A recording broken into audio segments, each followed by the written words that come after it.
Cantik guys. 3 minit 100 MA 200 lah. Tentu raya 3 minit. Sikit. Ada halangan dekat 42 kan. 42 ada Eh, 500 3 minit. entry 15 tadi.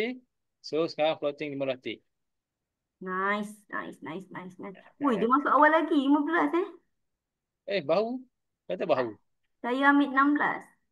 Okey, so okey. Allah, satu tip pun dia kira. Mesti lah. Kita kena sama-sama. Kami kena sama-sama. Tak apalah, Alhamdulillah. Tak ada lah. 47 atau 48 cukup.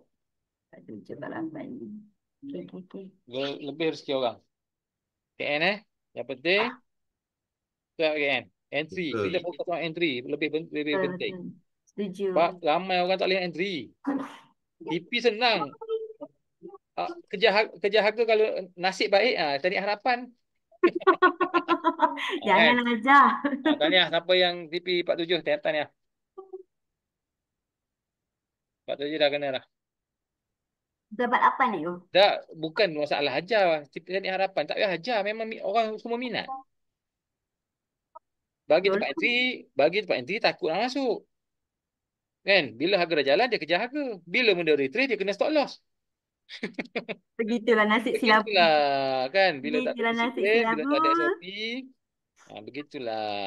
So, amal-amalkan. 47 tahniah. Siapa FTP 47 tahniah dah sampai 47 Ya, betul. 1 minit dah keluar dari Lagi bagian 47 dah kena. So, jangan marahlah kalau dia retrace dulu. Sebab tu saya kata siapa nak 47 dulu. Dah habis. Tahniah. Ya. Alhamdulillah. Tahniah. Terima kasih. Terbaik. Terbaik. 15 sampai 47. 30. Saya sampai 38 je. Okey, tahniah. Alhamdulillah. Syukur.